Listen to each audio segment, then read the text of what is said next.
Look at this photograph. The official record states that a wooden gold rush town burned down in 1906.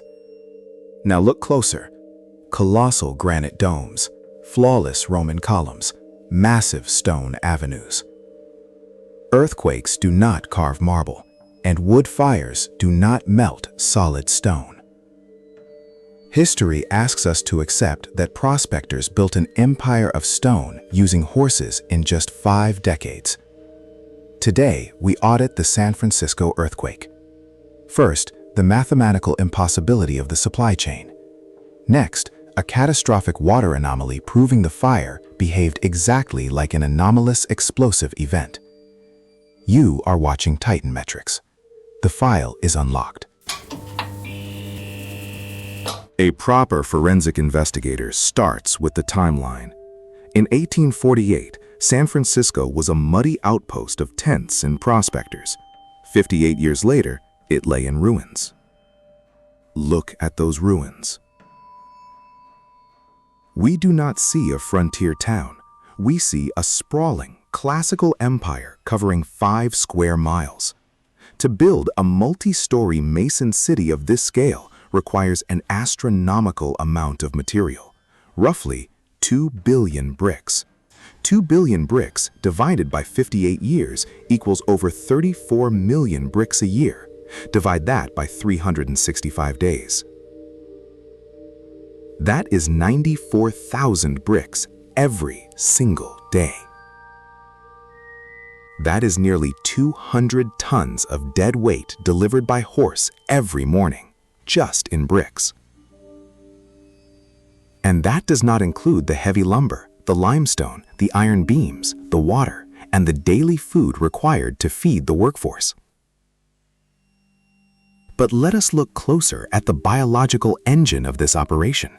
To keep thousands of heavy draft horses working 24 hours a day, you must feed them. Each horse consumes 30 pounds of hay and grain daily. That requires an entirely separate, massive supply chain just to keep the biological engines running. And those horses generate hundreds of tons of manure every single day on the exact same muddy streets where the bricks are being delivered. It is a cascading logistical nightmare. The unpaved streets of early San Francisco were not asphalt. They were mud. If a single wagon breaks a wooden wheel, or a winter storm turns the dirt roads into knee-deep sludge, the entire supply chain stops. But bricks are relatively small. They can be lifted by hand. Let us escalate the audit to the stone. Look at the ruined City Hall. Pay close attention to the colossal granite and marble columns still standing in the rubble. A single solid granite block of this magnitude weighs up to 20 tons, 40,000 pounds of solid rock. The official story claims pioneers moved thousands of these blocks using draft horses. But San Francisco is not flat. The streets possess extreme grades of up to 27%. Ask any equestrian expert, you cannot march a team of 20 horses pulling 40,000 pounds of granite up a 20-degree muddy incline. Gravity does not care about historical enthusiasm. Even if we ignore the steep hills, we must look at the ground beneath their hooves. A 20-ton block of granite loaded onto a wooden dray concentrates tens of thousands of pounds of pressure on 4 narrow wooden wheels. On unpaved, rain-soaked dirt roads, those wheels do not roll. They act as heavy blades. They slice deep into the mud, sinking the wagon to its axles. The physical friction becomes insurmountable. Primitive wooden wagon brakes cannot hold 20 tons on a steep hill. If the horses pause for a single second, the load slides backward, crushing everything in its path. The logistical math proves they did not have the horsepower, the infrastructure, or the time to build this monumental empire from scratch. If the construction is a statistical anomaly, the destruction is a photographic absurdity. On April 18, 1906, an earthquake allegedly broke the subterranean water mains. The military command stated they were helpless without fresh water pressure, so they used massive amounts of dynamite to create fire breaks. Look at a map of San Francisco. It is a peninsula. It is surrounded on 3 sides by the largest body of water on the planet, the Pacific Ocean and the San Francisco Bay. To claim a city surrounded by billions of gallons of water could not fight a fire is a logistical absurdity. They had naval fireboats, they had steam-powered pumps, they had the greatest water reservoir on Earth at their immediate disposal. Yet they chose not to pump the ocean. They chose to deploy high explosives into the architectural heart of the city. Look at the magnificent stone structures in these photographs. They are completely gutted. Stone buildings are inherently fireproof.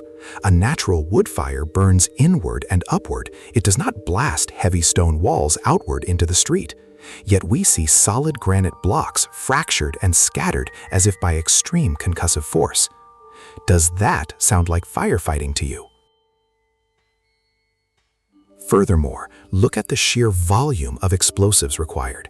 To completely level hundreds of massive stone and brick buildings across a 5-square-mile radius, you do not just use a few sticks of dynamite. You need hundreds of tons of military-grade high explosives strategically placed at structural load-bearing points. Where did a local 19th century fire department suddenly get hundreds of tons of dynamite in the middle of a chaotic earthquake? You cannot magically summon a military-scale demolition arsenal unless it was already stockpiled and waiting. The photographic evidence shows a city that was intentionally leveled. The earthquake provided the context, the fire provided the mask, the dynamite provided the tool. The final mathematical failure is the cleanup. The disaster left tens of millions of tons of shattered brick and fractured granite. How do you clean that up in 1906 with men using iron shovels and horse-drawn carts? You cannot clear 10 million tons of masonry with hand shovels and simultaneously rebuild a world-class metropolis, all within a few short years. The human body has limits. The day has only 24 hours. And consider what they built directly on top of this supposed rubble. Just 9 years later, San Francisco unveiled the Panama Pacific International Exposition.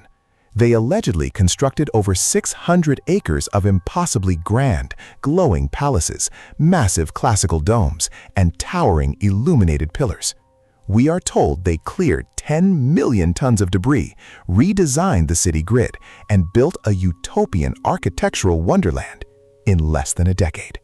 The timeline of the reconstruction is even more absurd than the timeline of the disaster. History asks us to accept a romantic ledger, but common-sense logic requires physical evidence. If the logistics brutally violate the limits of 19th century transportation, if massive stone buildings were blown outward by explosives while surrounded by billions of gallons of ocean water, we are left with only one mechanically sound conclusion: the Old World Anomaly. The flawless, sterile reports hide a massive, undocumented truth. The mathematics prove the gold miners did not build this empire. They simply did not have the time, the tools, or the horsepower. Which leaves us with the ultimate silent implication.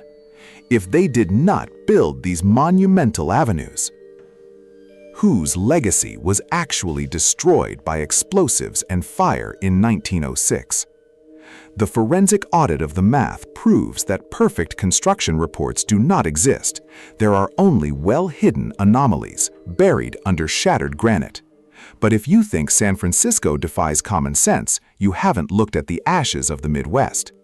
Just 35 years earlier, they claimed a single cow kicked over a lantern, sparking a fire that somehow melted solid stone and reduced a monumental metropolis to dust in hours. The forensic audit of the Great Chicago Fire and its impossible thermodynamic anomalies is opening on your screen right now. The investigation continues.